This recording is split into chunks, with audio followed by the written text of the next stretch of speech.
In the winter of 249 AD, an embattled empire stood on the edge of a blade. Civil war, plague, foreign invasions, the pillars of Rome trembled. But in the midst of chaos, a new emperor emerged, not just with ambitions of restoring order, but reviving the soul of Rome itself. His name was Gaius Quintus Decius. To his supporters, he was a savior. To his enemies, especially the growing community of Christians, he was a persecutor. His reign was brief, but his actions would echo through centuries of religious and imperial conflict.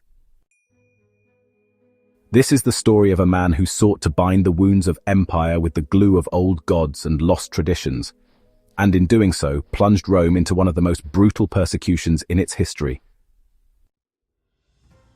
Decius was not born into power. Hailing from the Roman province of Pannonia, he was a seasoned administrator and general with a reputation for discipline, loyalty, and a strict adherence to traditional Roman values. He rose through the ranks under Philip the Arab, gaining trust during turbulent years when emperors lived and died by military favor. But the trust didn't last. In 249 AD, while on campaign in the Danube frontier, Decius was proclaimed emperor by his troops. Though initially reluctant, he eventually accepted and marched on Rome. Philip the Arab met him in battle near Verona and was defeated and killed. The Senate confirmed Decius as emperor. Now in power, Decius saw more than just a political role for himself. He believed Rome's decline was moral and spiritual. It wasn't just the barbarians or economic collapse. It was that Rome had abandoned the gods who had once made it great. By the mid-3rd century, Rome was a shadow of its former self.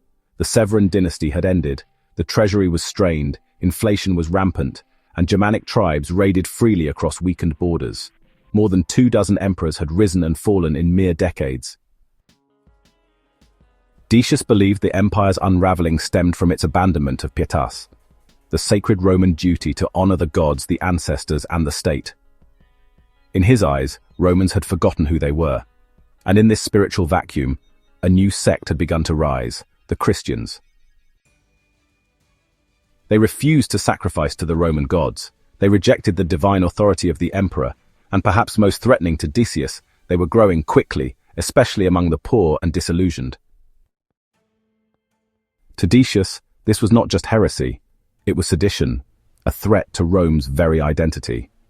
In 250 AD, Decius issued one of the most infamous decrees in Roman history.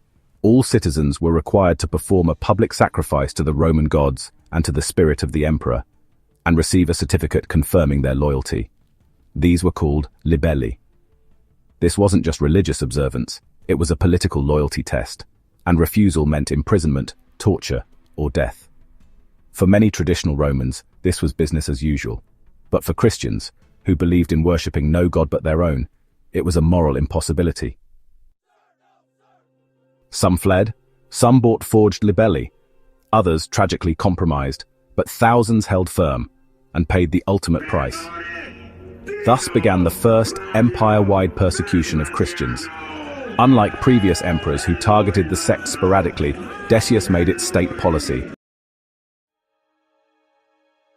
Across the empire, from Carthage to Antioch, Christians were rounded up and interrogated. Among the most famous victims was Pope Fabian, executed early in the persecution, leaving the church without a leader for over a year.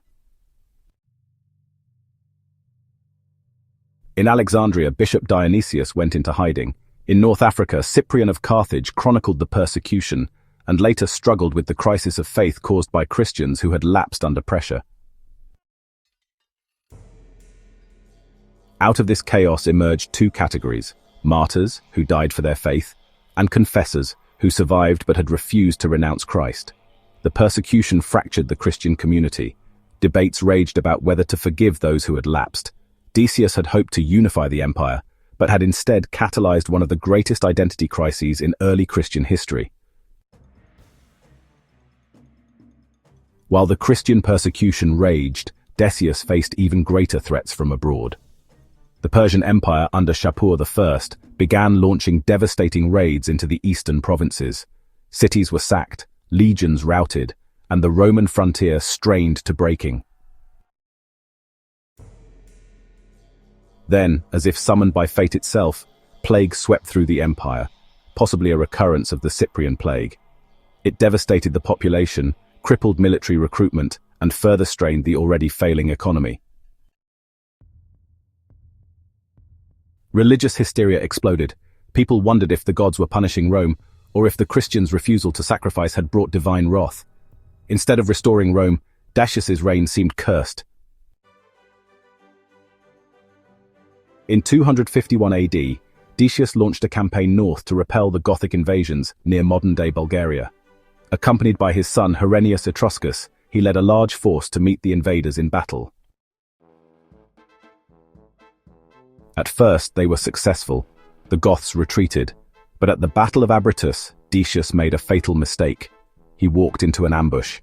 Herennius was killed early in the fighting. When news reached Decius, he famously said, "Let no one mourn. The death of one soldier is not a great loss to the Republic." Moments later, he too was struck down. Both father and son perished in the swampy chaos. Their bodies were never recovered. It was the first time a Roman emperor had died in battle against a foreign enemy. Decius's reign, though lasting less than 2 years, had an immense impact. You see, his persecution didn't destroy Christianity, rather it strengthened it. Martyrs became legends, and confessors turned into heroes. The church, although scarred and divided, eventually emerged more resilient than before. Meanwhile, Decius's dream of restoring traditional Roman religion, well, it failed. His successors largely abandoned the forced sacrifices. The empire, it continued to fracture. Ironically, less than a century later, Rome would become Christian under Constantine. The very faith Decius had tried to crush now worn proudly by emperors. Decius's war on the soul of Rome had failed, but his story remains a profound warning about the limits of authoritarian faith. Decius didn't set out to become a tyrant. He wanted to save Rome, to heal its wounds, to bring back the gods, the rituals, the sacred fire. But in his zeal he turned faith into policy, tradition into terror. He believed the empire's decline was a matter of spirit, and that sacrifice could restore greatness. But the world had changed. Christianity wasn't a fringe sect anymore. It was a force, and Decius's efforts to extinguish it only fed the flames.